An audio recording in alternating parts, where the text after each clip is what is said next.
Good afternoon, ladies and gentlemen, and welcome to the ICT's podcast, Counter-Terrorism Today.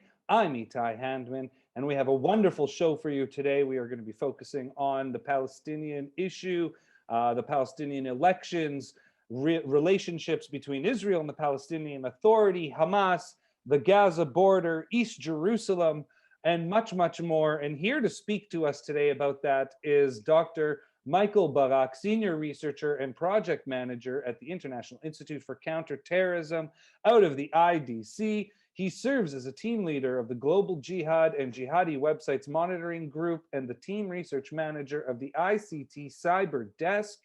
Dr. Michael Barak, welcome to the program. How are you doing today? Thanks for having me, Ty. It's a great pleasure to be here. It's a real honor to have you on the program. Anytime you join us on the program, it's a real honor, but we haven't spoken in quite some time, so it is really special to have you on today. And let's get right down to it. We were supposed to be seeing in the very near future Palestinian elections. But as we find out, has been predicted by many over the last little while that these elections would eventually be postponed by PA President Abbas, who has been president for 17 years now on a 4-year term. Very interesting. But he postponed the elections once again, and he gave an excuse why. And if you can just elaborate a little bit on the reasons behind the postponement of Palestinian elections. Okay, so let's remember that 2020 was a very interesting year. Also before that, because of the Abraham Accords, the normalization with Israel, Bahrain, Sudan, and the Emirates and Morocco. Now, these accords was a sign for Abu Mazen that the Arab world neglected and abandoned the Palestinian issue. And Abu Mazen, and of course also other Palestinian actors were very frustrated from this situation that the Palestinian issue was allegedly forgotten. So Abu Mazen, and let's remember also that Donald Trump also managed to run a pro-Israeli policy. And the main, let's say, his declaration that his declaration that Jerusalem is the only capital of Israel, and transferring the American embassy to Jerusalem was also a red line, according to Abu Mazen. So when Biden, the new president of United States, was elected this year in the beginning of January, Abu Mazen immediately declared that he is determined to have elections on 22 of May. Now, why is it so urgent to declare on these elections? Because 15 years, it's a lot of time. There was no any elections. So the reason is that Abu Mazen, first of all, he realized that there is a new government in United States. He's trying to show to Biden that the Palestinians are united, meaning Hamas and the Fatah.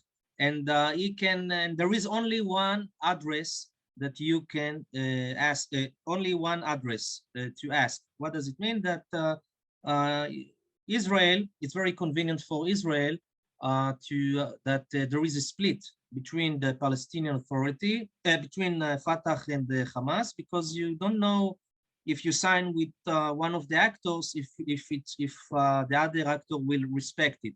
So now Abu Mazen was trying to portray a positive image of the Palestinians in front of Biden, that there is one bloc that you can address, that the Palestinian issue supposed to be in the top of the agenda of the international community, not like in the time of Trump.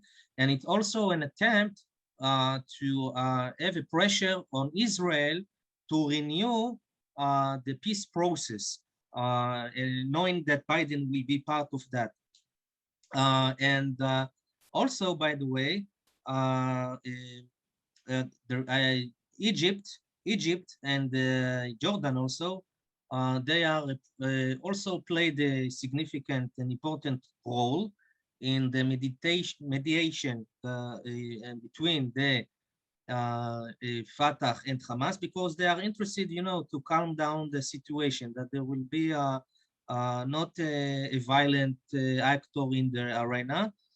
So they also contributed to this decision. But Abu Mazen is the most, is the one to decide. And this is a card that he pulled out, and to show Biden, I'm here, I'm ready to ignite the peace process. And also this is a red light to Israel that it should be serious with the peace negotiations. And also to portray the Palestinian Authority in a good, to have a good image. And also to portray the Palestinian Authority inside the residents of Palestinian Authority, to show to the citizens, the Palestinian citizens, that the Fatah is ready to have reconciliation, true reconciliation with Hamas, and to get over with this story of this split, and to encourage good life and prosperity and etc. So these are the main reasons. So then why would Abbas now postpone the elections? Good question. So let's say that I think it was predicted that Abu Mazen was ready to postpone it. Why? Because I think he climbed on a very tall tree, and now he's trying to find an excuse that Israel is not ready to have elections in east of Jerusalem, and he is pointing to this claim, the Israeli claim. I cannot. I want that the Jerusalem people in East Jerusalem will be part of the elections. If not, I cannot take it. I cannot run the elections. So this is only an excuse, because he realized that if there will be elections, then Hamas can win in the West Bank. And let's remember, you wanted to say something? I just wanted to ask you, in the past Palestinian elections, were East Jerusalem residents allowed to vote in those elections? Yes, in 1996 and in 2005 and 2006, yes, the residents of East Jerusalem were allowed to vote. But in that time, the situation was different from today. Why is that?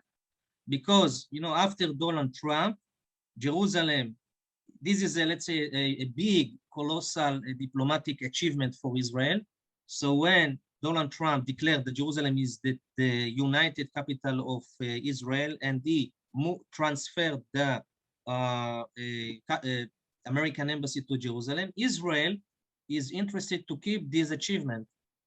So if now Israel will have elections in the East Jerusalem, what does it mean? That it's losing its sovereignty on Jerusalem, and Israel is once the Biden will respect the decisions of Donald Trump. Now Israel is ready. I think Israel is ready to have elections in Jerusalem, but if United States will keep the achievement of Donald Trump. So the situation is different. As I told you, the voters, or maybe you can repeat on the questions before that?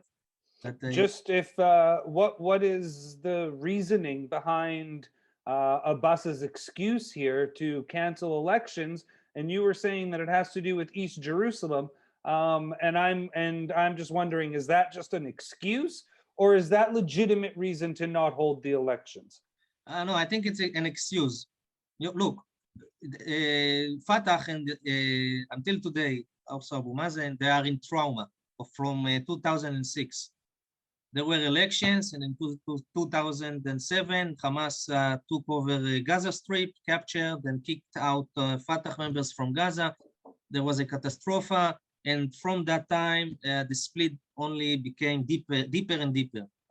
Now, Abu Mazen is afraid that Hamas will conquer, will capture the West Bank through democratic elections. He's not interested to repeat on this mistake from 2006. So he is aware that Fatah is in a weak position because of corruption, because there is no job, because of COVID-19. And also Fatah, let's remember, Fatah movement is divided, is in a split. You have today, let's say, about three main camps. You have Abu Mazen, you have Marwan Barghouti in the prison, and you have also Dakhlan. And Dakhlan became closer to Barghouti, so also Abu Mazen is afraid that he will lose his authority and his rule to Barghouti. So because Fatah is divided, is in split, and Hamas is united, this is an important message to the Palestinian people. We, Hamas, are united, not like Fatah. So Abu Mazen is afraid to lose his power, and that's why he found an excuse from finding the claim of Israel that it will not allow the participation of the residents of Jerusalem.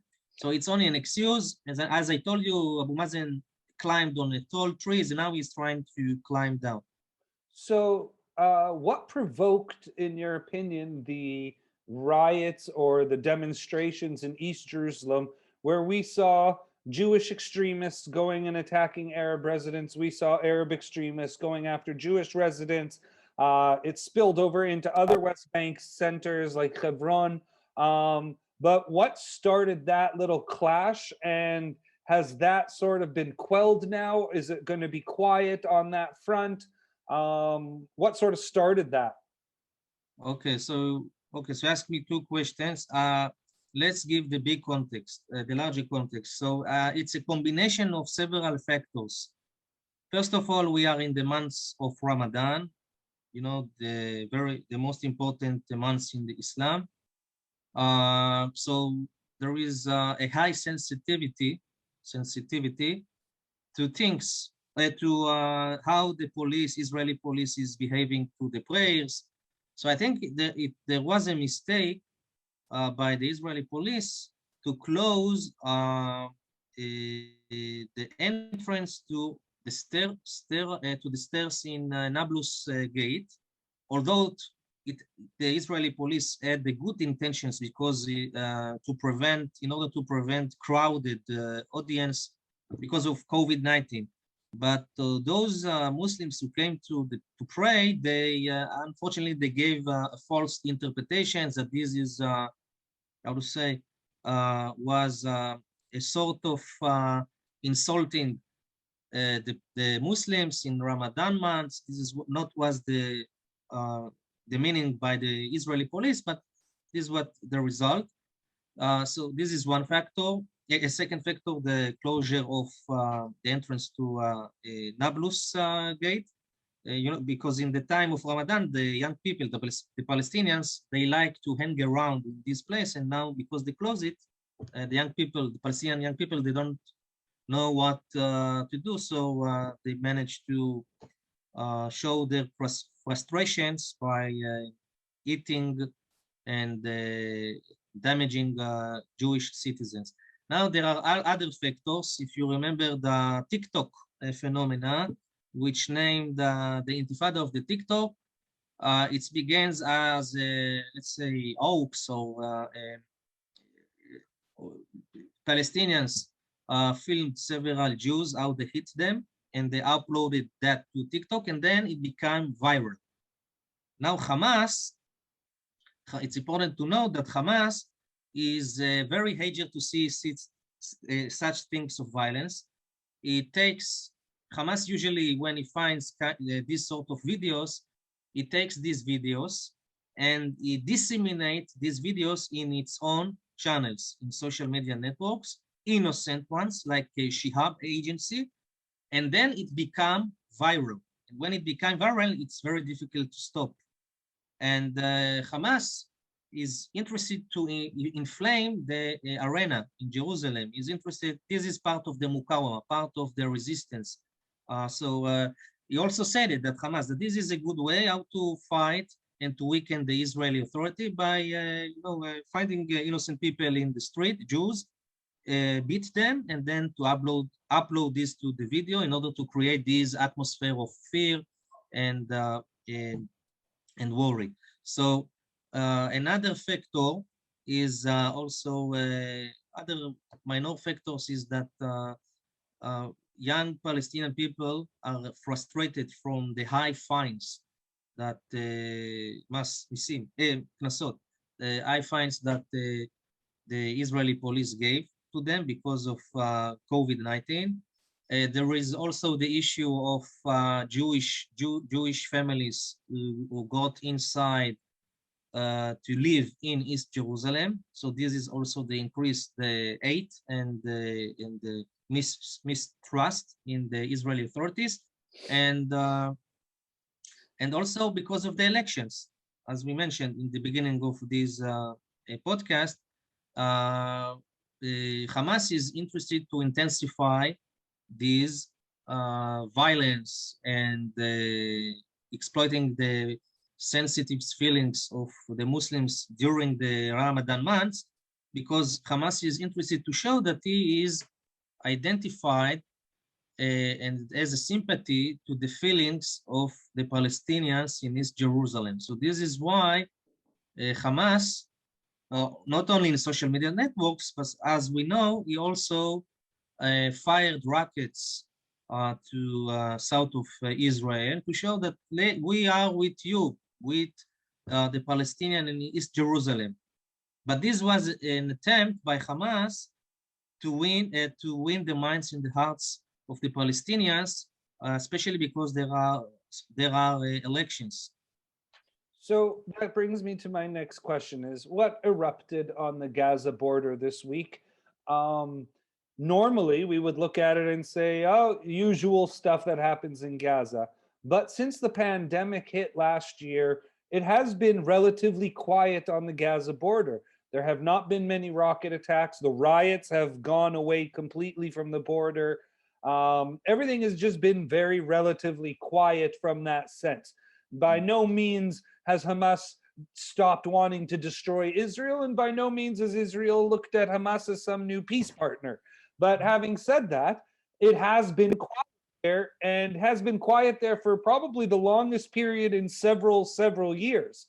So when we look at it, what happened this week specifically outside of the elections in East Jerusalem that drove Hamas to want to shoot multiple rockets at Israel, knowing that Israel was going to retaliate very strongly, specifically because it's trying to build its own new government right now, and because there has been relative quiet for so long, there was going to be a strong response from Israel to try to assert the quietness that's been on that border. But we saw rockets, we saw riots at the border, we saw cross-border activity by some Palestinian terrorists try to infiltrate Israel by cutting through the fence. And then we saw some balloon attacks like they were doing the last couple of years. All of a sudden, everything that they used to do came back full force in one swoop this week. So maybe you can explain to us what drove Hamas to think that it might be a right time to agitate Israel in that sense. Okay, so as I mentioned, the first reason is because what is happening now in East Jerusalem. Hamas is interested to exploit the situation to show that he has a sympathy to the Palestinian in East Jerusalem, that they see and perceive, Hamas is perceiving the Palestinian in East Jerusalem as part of the Mukawama, of the resistance. So this was a kind of sympathy. A second reason is that Hamas is signaling to Abu Mazen, don't surrender to Israel. If Israel is not interested to have election in East Jerusalem, okay, so we will have elections without East Jerusalem. This is not an excuse now to abandon this intention. So Hamas is trying to frighten also Israel and also Abu Mazen. Don't abolish and cancel the elections. Otherwise, there will be escalation. I don't think there will be escalation. It's only, playing a game by Hamas. But so these are the reasons. Very understandable. Earlier in the conversation, you made mention of Abu Mazen's worry about what happens if Hamas wins the elections in the West Bank and takes over democratically. from an Israeli standpoint, from an American standpoint, from an international standpoint, what would it mean if the Hamas were to win the elections in the West Bank and take over the West Bank from an authority standpoint? Look, it's not a good scenario. Israel definitely is not interested in that Hamas, because Hamas is interested to consolidate its strong, or to create a stronghold in the West Bank. And if it happens, you know that Hamas is the front gate for Iran. If it happens, if Hamas will win, Iran will be also present in the West Bank. This is not something that we want. Also, United States and several European states understand that. Also, Abu Mazen. So this is it's not a good scenario if Hamas will be the authority in Gaza Strip.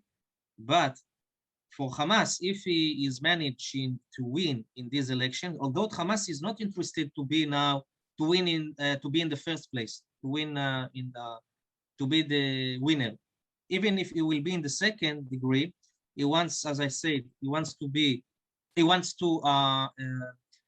establish a stronghold in West Bank, and also that Abu Mazen will be the only responsible on the civilian society in Gaza Strip, that he will manage the things over there, and if there will be any complaints about the poverty, jobs, etc., then the Palestinian will complain in front of Abu Mazen and not in front of Hamas. And also Hamas is interested to win, not in the first place, of course, but is interested to win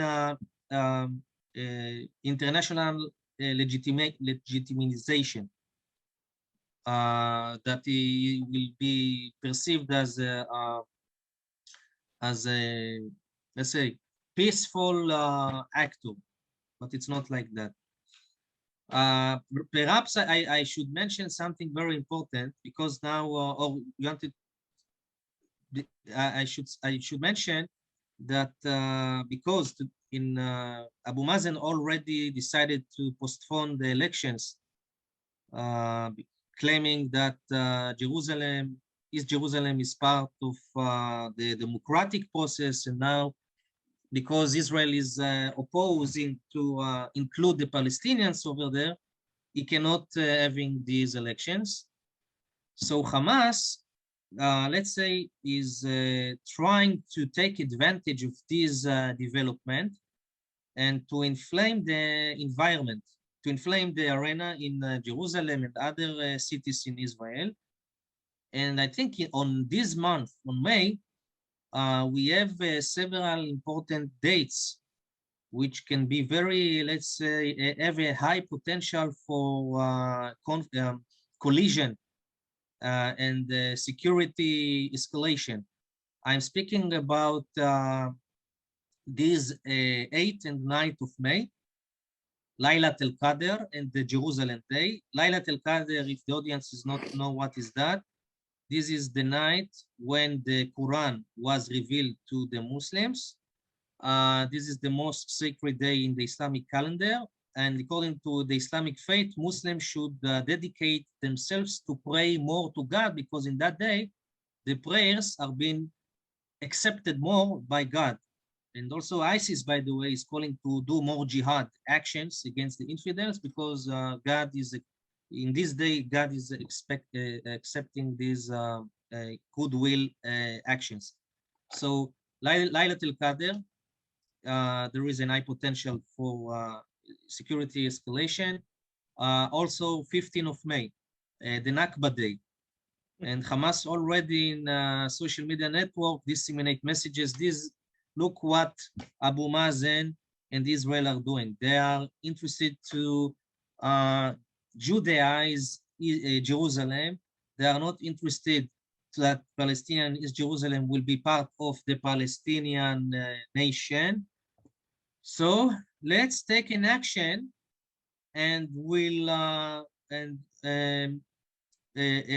a conflict with security factors, and perhaps we will win, we will manage to surrender, defeat Israel, as we managed to defeat Israel with the issue of the closure of Nablus Gate. Eventually, the police, Israeli police, opened this gate, and Hamas and also other extremists among the Palestinians saying that was kind of a victory. So Hamas now is saying we have to force Israel and Abu Mazen to have these elections. So I think that in this May, Hamas will try to exploit the situation and to inflame the situation.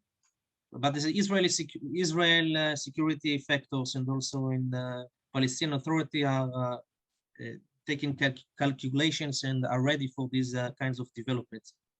So before we let you go, I really wanted to ask you, I think it's an important question, specifically over the West Bank. Israel has deep coordination with the Palestinian Authority when it comes to security matters. A lot of people don't really know or understand how deep those connections run, be it between the Israeli Security Agency, Israeli police, or the military. They work with the Palestinian security forces to help make sure that the West Bank stays quiet. In a scenario where Hamas takes over the West Bank, or in a scenario where Abbas has to be very antagonistic towards Israel for political reasons, how does that affect the security arrangement between Israel and the Palestinians when it comes to the West Bank? Will you have to see more Israeli assertiveness and potential force if things got out of hand in the West Bank? First of all, I don't think that we will reach to such kind of scenario that Hamas will take over West Bank. Jordan, Egypt, Israel, also Abu Mazen are not interested in that. Secondly, let's say that Hamas will take over.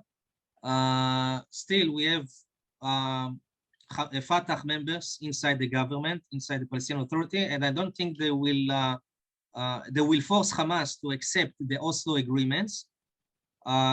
So if Hamas will keep to oppose this, I think maybe also I read several several interpretations in the Palestinian media that the rift between Fatah to Hamas will become deeper, and there is a possibility that there will be again, civil war between the Palestinians themselves. The split will become worse. So this is what I think, but I don't think Hamas will manage to take over with the West Bank. Well, that's good news for everybody. I am so happy to hear that you don't think that they will take over the West Bank. If you don't think so, more than likely it's not going to happen. But in the Middle East, everything can happen, Anything can happen in a minute, that's for sure. But you are as trustworthy a source as they come, and we are very happy and honored to have had you on our program today. For anyone that doesn't know, this is Dr. Michael Barak, who has joined us here on Counter-Terrorism Today. He's a senior researcher and project manager at the International Institute for Counter-Terrorism, serving out of the IDC here in Herzliya. He is a team leader of the Global Jihad and Jihadi Websites Monitoring Group and team research manager of the ICT Cyber Desk. Dr. Barak, before we let you go, where can our audience go to find some of your work, some of your writings? First of all, in ICT official site, and social media networks. In Twitter now, I'm active. Excellent. LinkedIn. What's Facebook. your Twitter handle? You can tell everybody. What is the address? Yeah. Michael Barak. Michael Barak. So at Michael Barak on Twitter. Follow him there to get the latest and greatest information when it comes to counterterrorism, terrorism, Islamic Jihad, cyber activities, everything that Dr. Barak follows and researches, and that is an extensive list. So I highly recommend everyone go follow his work at the ICT website. Under publications, you will find Dr. Michael Barak's work there. Dr. Barak, thank you so much for taking the time. We wish Thank you very much. a Shabbat Shalom, a wonderful weekend. And once again, thank you so much for taking the time. Shabbat Shalom and a good weekend. Thank you.